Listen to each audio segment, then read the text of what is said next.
Alam ko hindi siya mabuting tao.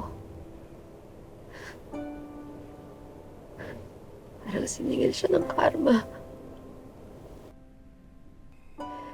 Pero bakit ganun? Ang bigat pa rin sa loob. Makita yung sinapit niya. Yan ang pagkakaiba ng alam mo sa tunay na nararamdaman mo.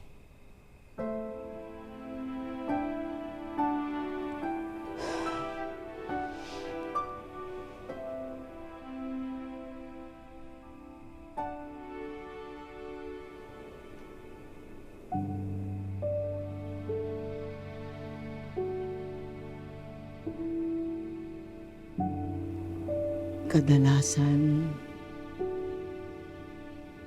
iniisip ng utak natin na dapat managot si Ren dahil sa mali niyang ginawa. Pero sinasabi ng puso natin,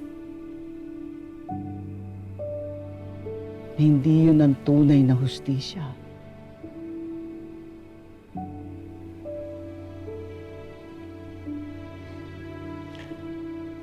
Komplikadong mundo.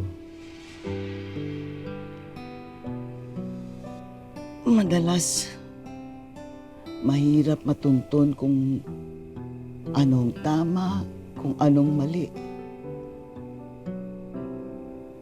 At ang liwanag sa dilim. Kaya